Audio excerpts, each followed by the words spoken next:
Hello. हा, श्री स्वामी समर्थ ताई. श्री स्वामी समर्थ ताई. हा, काल फोन केला होता ना तुम्ही? नाही ताई.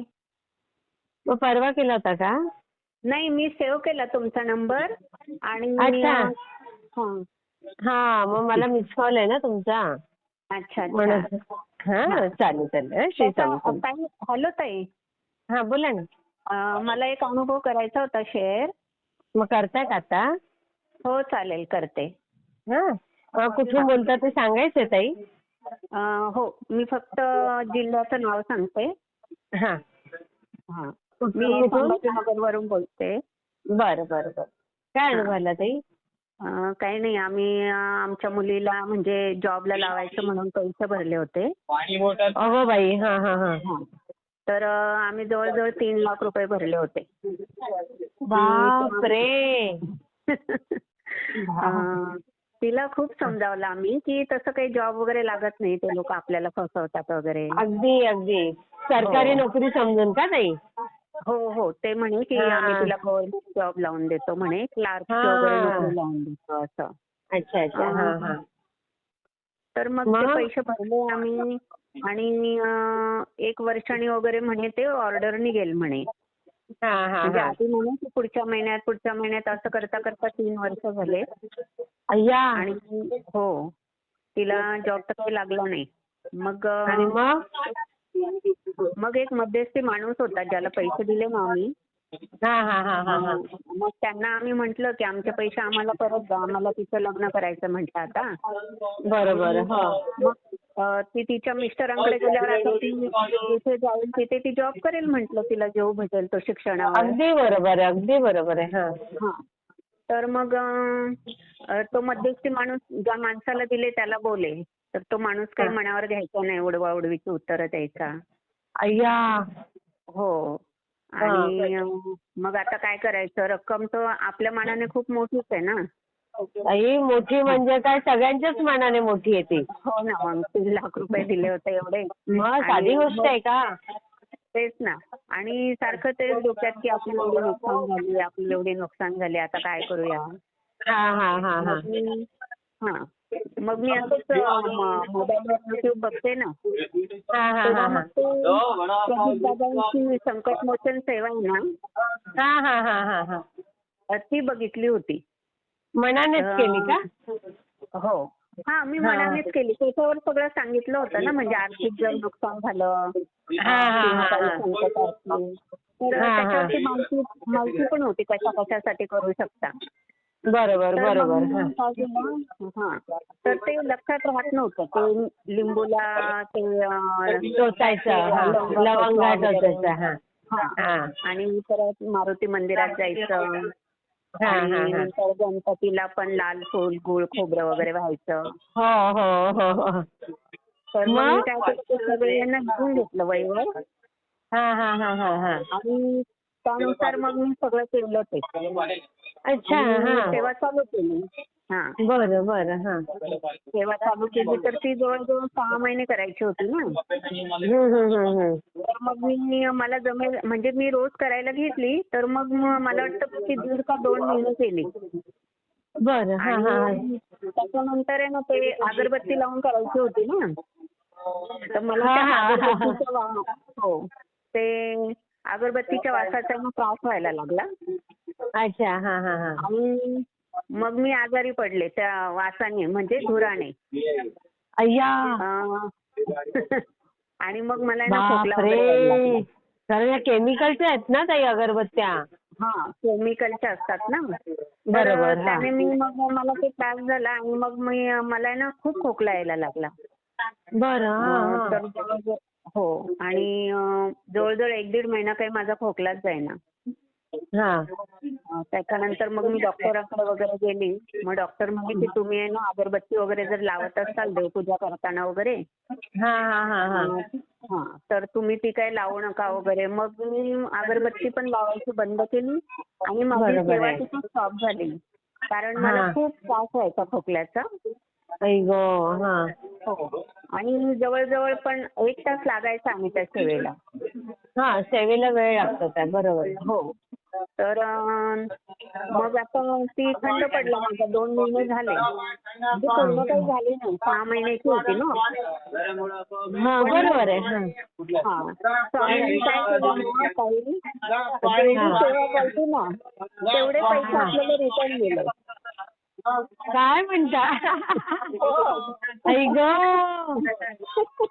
जेवढी सेवा केली तेवढंच. हो. अय्या, याचं काय आश्चर्य हो ताई. हो, खूप आश्चर्य. म्हणजे बघा ना, माझ्याकडनं त्यांनी अर्धीच सेवा करून घेतली आणि त्या माणसांनी 3 लाखातले 1.5 लाख रुपये रिटर्न दिले. आणि मग बाकीचे काय बोलला, कधी देईल असं? बाकीचे तर मग आता मी पण मग म्हणजे माझं पण ते म्हणजे काय झालं मग थोडंसं असं मूड गेल्यासारखं झालं. तर परत मी सेवा पण केली आणि त्यांना कॉन्टॅक्ट पण नाही केला. कारण पहिलेच त्यांनी खूप रडू दिलं होतं. म्हणजे आपल्या स्वामींनी त्यांना बुद्धी दिली. असं झालं. आणि मग नंतर मी पण दुर्लक्ष केलं. मग म्हटलं हा माणूस काय देणार नाही वगैरे. नाही, दुर्लक्ष नाही करायचं ताई. तुम्ही ना तरी त्यांच्याशी कॉन्टॅक्ट मध्ये राहा, त्यांना फोन करा. असं सोडून नाही द्यायचं. आपला कष्टाचा पैसा असतो ना ताई. सोडू नका देऊ तुम्ही. पण मग असं वाटतं काय माहिती आता देतात की नाही, नाही. तुम्ही मनात शंका घेऊच नका. मनात एकदम स्वामींचं नाव घेऊन कॉन्फिडंटली त्यांना फोन करा. आणि आजपासून रोज एक फोन करायचा त्यांना की आता इतके दिवस झाले दादा अजून नाही दिले, इतके दिवस झाले. पण करा तुम्ही. पण ह्या काय सुंदरच अनुभव येत आहे तुमचा. मला पण आहे ना. माझ्याकडनं अर्धीच सेवा करून घेतली स्वामींनी आणि अर्धेच पैसे दिले. बरोबर. बघा, कमाल आहे. आणि मग मुलीचं लग्न वगैरे? लग्न वगैरे झालं तिचं आणि तिला एक मुलगा पण आहे. छान चालू आहे तिचं. तुम्ही ना सेवा करताना स्वामींना म्हणायची, स्वामी जर पैसे भेटणार असतील ना तर मला काहीतरी असं हे द्या तुम्ही, संकेत द्या. तर मग आहे ना, म्हणजे एखादं फुल पडू द्या पूजेचं किंवा काहीतरी संकेत द्या. तर बरोबर स्वामींनी मला 2दा ना फुल फोटोला वाहिलेलं फुल आहे ना, बरोबर म्हणजे पाण्याजवळ पडायचं. हो, आपल्या कौल दिल्यासारखं. हो, संकेत दिल्यासारखं. आणि मला जवळजवळ ना ताई 2 वर्ष झाले ह्या गोष्टीला. मला वाटतं 2 वर्ष नाही पण 1 वर्ष तर नक्कीच झालंय. किती? अच्छा. शेअर करायचा अनुभव शेअर करायचा तर केला नाही. मग तुमचे मी नेहमीच अनुभव ऐकत असते. अच्छा. मग तुम्ही सांगताना की अनुभव शेअर केल्यावर अजून अनुभव येतात. येणार. तुम्ही आता मी सांगितलं ना फोन करायला, तेवढा करा तुम्ही. हो, चालेल. आणि मी हे शेअर करते. तुम्हाला हा अनुभव शेअर केला की म्हणजे मला अजून अनुभव यायला पाहिजे. येणारच ते. आणि अजून काही एक छोटासा अनुभव आहे. मी मुंबईला चालली होती ट्रॅव्हलने. बरं. तर त्या ट्रॅव्हलमध्ये ना एक उर्दू माणूस होता. अच्छा, उर्दू बोलणारा. आणि हो, तर त्याने ना ते उर्दू गाणे लावले होते. अच्छा. आवाज खूप मोठा ठेवला होता. तर ते आपल्याला ती भाषा कळत नाही. आणि रात्रीचे 11:30 वाजले होते. मग किती वेडेपणा. हो, बघा ना. आणि त्या आवाजाने ना म्हणजे सगळ्यांनाच त्रास होत असेल पण कुणी काही बोलत नव्हतं.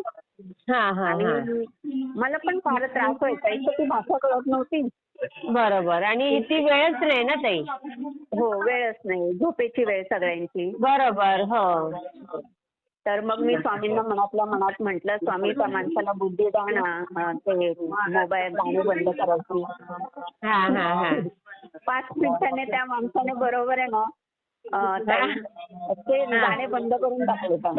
स्वतःहून? हो, स्वतःहून. कोणी सांगितलं नाही, काय नाही. तर हो, म्हणजे खरंय. म्हणजे कुठला वाद नाही, भांडण नाही, तंटा नाही. सगळं स्वामींनी लगेच तुमच्या मनातली भावना लगेच तिथे व्यक्त, म्हणजे ते तुम्ही व्यक्त व्हायच्या आधीच स्वामींनी काम करून टाकलं. हो. नाहीतर मला ना एवढा त्रास व्हायला लागला होता ना त्याचा. ते अल्ला इल्ला असं काहीतरी वेगळंच असतं ते उर्दू. हो हो हो हो बरोबर आहे. आणि ते आपल्याला सवय नसते, मग आपल्याला ते करणं कर्कश वाटतं ना. हो खरंय खरंय. आणि मेन म्हणजे समजतच नाही त्यातला अर्थ तर. हा बरोबर. आणि मग मी म्हटलं आता काय करावं. मग मी स्वामींना विनंती केली, म्हटलं स्वामी त्यांना तेवढं बंद करायला सांगा, म्हटलं खूप त्रास होतो म्हटलं. किती छान किती छान. आणि शेअर करते. कोणीच कंप्लेंट नाही केली आणि त्यांनी स्वतःहून बंद केलं मग ते. किती छान ना ताई. मस्त. मी शेअर करते ते हे.